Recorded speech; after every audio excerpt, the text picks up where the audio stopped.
नमस्कार, फिर पैसा बोलता है में आपका स्वागत है। आज मार्केट जब खुली तो नेगेटिव हुई थी, लेकिन 3 बजे तक मार्केट ऊपर उठकर 117 पॉइंट ऊपर है। मैंने सोचा कल अमेरिका की परफॉर्मेंस को देखते हुए मार्केट जब ओपन होगी तभी पॉजिटिव ओपन होगी, लेकिन लगभग 12:30 तक मार्केट नेगेटिव रही। उसके बाद पलट मारकर ऊपर गई है। कल अमेरिका में ये तय हो गया कि बजट शटडाउन को खत्म किया जाए।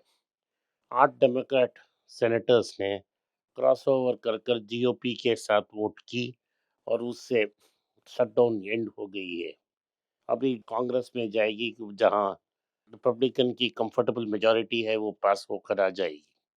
35 दिन के बाद अमेरिका के मार्केट खुल जाएगी। सारी फेडरल वर्कर्स को अपना तनख्वाह मिल जाएगा। फेडरल रिजर्व को अपना जो स्टैटिस्टिक्स चाहिए था वो भी मिल जाएगा। और इस संतुष्टि से कल मार्केट लगभग 2% ऊपर गई थी। सोना भी 2% ऊपर उठी थी। इसकी बदौलत आज मार्केट में भारत में 22 कैरेट की गोल्ड 11,700 को पार कर चुकी है और 18 कैरेट गोल्ड 9,750 पार कर चुकी है।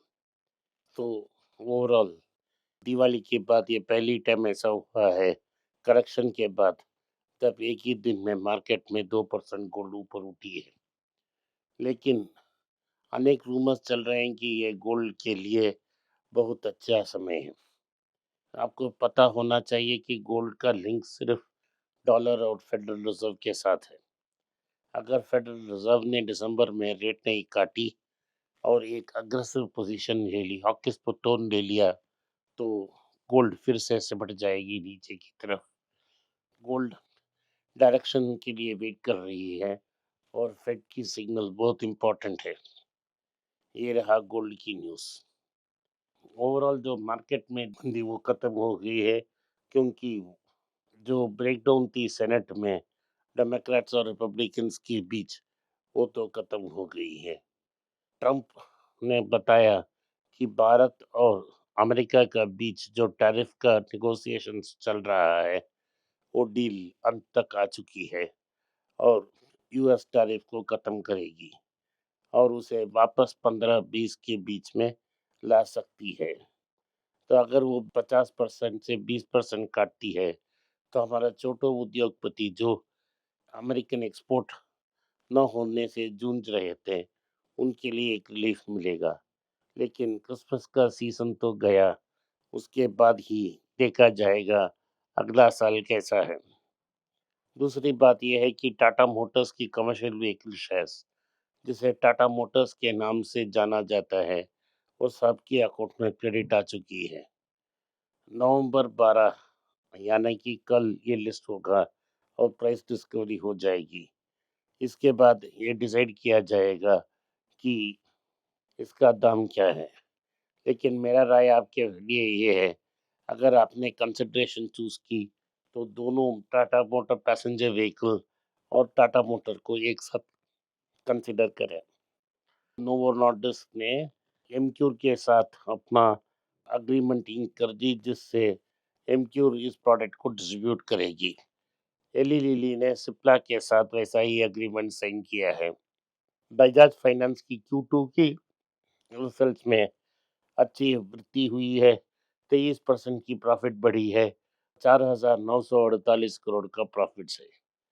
बालाजी वेफर्स में, जिसमें बहुत दिन चर्चा चल रहा था कौन शेयर लेगा, general Atlantic partners American company ने 7% के लिए 2,500 करोड़ पैसा खर्च किया है। इसका मतलब है वो कंपनी को लगभग 30,000 करोड़ तक वैल्यू कर रहे हैं। तो वरुण बेरी, जो 13-14 साल तक ब्रिटानिया के सीईओ, एमडी और एग्जीक्यूटिव वाइस चेयरमैन हैं, उन्होंने अब रिजाइन कर ली, क्योंकि उन्होंने रेजिग्नेशन सडन थी और कोई एक्सप्लेनेशन नहीं आई। तो मार्केट में आज 5 से 6% ब्रिटानिया नीचे ट्रेड कर रही है। ये इसीलिए ट्रेड हो रही है कि शायद वरुण बेरी को रक्षित हर्गे की जो अपॉइंटमेंट थी, उससे खुशी नहीं थी। उन्होंने नवंबर 7 को एक रेजिग्नेशन लेटर लिखा चेयरमैन मुस्ली वाडिया, जिसपे उन्होंने कहा था अगर चाहिए तो 3 महीने की जो पीरियड है, कॉन्ट्रैक्ट पीरियड, उसको वो कंप्लीट करके रिज़ाइन करेंगे। लेकिन वाडिया ने नॉमिनेशन कमेटी को बुलाया और तुरंत रेज़िग्नेशन को एक्सेप्ट कर ली। तो आज ही उनको रिलीव कर दिया गया। मार्केट में इस न्यूज़ के लिए शॉक था क्योंकि वरुण बेरी ने ब्रिटानिया को इतना बड़ा कंपनी बनाया। उन्होंने बिस्किट्स और कुकीज़ से इस मार्केट को डाइवर्सिफ़ाई किया, चीज़ और एनर्जी ड्रिंक्स में उन कंपनी को पोज़ीशन भी किया था। लेकिन ठीक इसी तरह 2013 में विनीता बाली को रिमूव कर वरुण बेरी को सीईओ बनाया था। तो न्यूस्ली वाडिया से ये एक्सपेक्टेड ही था। एथर ने पहले बार ओला इलेक्ट्रिक को नंबर्स ऑफ व्हीकल्स सोल्ड में भी सितंबर अक्टूबर में बीट की और टोटल टर्नओवर में भी बीट की सेकंड क्वार्टर में। इससे क्लियरली हो जाता है कि एथर ने ओला को ऑल पैरामीटर्स में ओवरटेक कर ली है। एथर में एक और डेवलपमेंट है, हीरो मोटर्स की सीएफओ ने एथर की बोर्ड मीटिंग में बोर्ड मेंबर बन गए हैं। इसका मतलब ये है हीरो अपना पाउंड ऑफ फ्लैश स्ट्राइक करना शुरू कर दी है।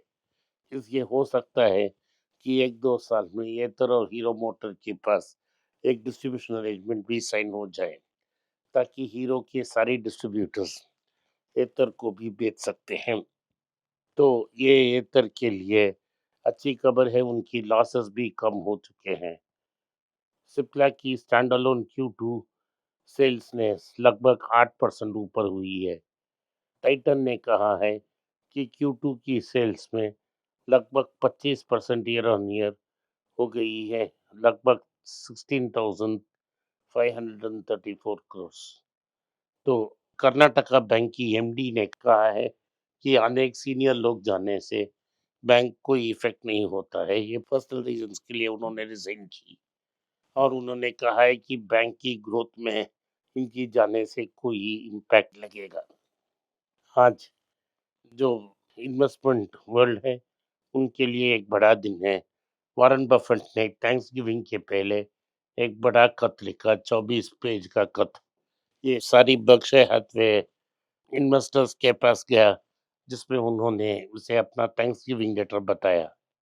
उन्होंने कहा है कि अगली बार से वो एनुअल मीटिंग आएंगे लेकिन बहुत बातचीत नहीं करेंगे और सवाल का जवाब भी बहुत कम देंगे। उन्होंने कहा है कि उनकी 95 साल हो गई है, चलने फिरने में कुछ मुश्किलात है, फिर भी वो 5 दिन ऑफिस आते हैं, 10 से 5 बजे तक ऑफिस में बैठते हैं। उन्होंने कहा है कि अगली बार वो शेयर होल्डर का लेटर नहीं लिखेंगे, बोर्ड मीटिंग में प्रेजेंट होंगे, एनुअल जनरल बॉडी में प्रेजेंट होंगे, लेकिन बहुत सारे जवाब नहीं देंगे। अभी उनकी हेल्थ ठीक नहीं है, लेकिन उनकी एज के अनुसार ये एक्सपेक्टेड लाइंस में है, यही उन्होंने कहा है। उन्होंने कहा है कि जब तक लोगों को एबल पर कॉन्फिडेंस आए है, वो अपना शेयर्स नहीं बेचेंगे, चैरिटी के लिए भी। जब लोगों को कॉन्फिडेंस आएगा, तभी उनको उसको वो बेचेंगे। कि इसके साथ ये हीरा का एंड आ गया है। इस लेटर में उन्होंने चार्ली मंगर और अनेक दोस्त जो नेब्रास्का ओमाहा से थे, उनके बारे में उन्होंने बहुत प्रेम से लिखा है। तो इसके बाद हर साल मई में हमको इलेक्ट्रिसिटी नहीं मिलेगा, लेकिन मई में तो एक थैंक्स गिविंग लेटर के बाद उन्होंने कहा है कि हर साल थैंक्स गिविंग के पहले एक लेटर वो अपने फैमिली को भेजेंगे और बर्कशायर की सारी शेयर होल्डर्स उन फैमिली की मेंबर्स हैं। आज के लिए इतना ही। आपने इस पॉडकास्ट को सुना, इसके लिए मैं आपका आभारी हूँ। हो सके तो इस वीडियो को लाइक कीजिए, चैनल को सब्सक्राइब कीजिए और बेल नोटिफिकेशन दबाएं। इस वीडियो को अपने दोस्त और रिश्तेदार के पास भेजें और उन्हें देखने के आग्रह करें। नमस्कार, धन्यवाद, जय हिंद। नीचे एक ईमेल स्क्रॉल हो रहा है, इसका ईमेल एड्रेस है पैसा बोलता है .np@gmail.com। अगर आप मुझसे संपर्क करना चाहते हैं तो इस ईमेल में मेल भेजें, मेरी टीम आपसे बात करेगी। फिर से बता रहा हूँ मैं, पैसा बोलता है .np@gmail.com। इसमें आप मेल भेज सकते हो, मेरा टीम आपसे संपर्क करेगा।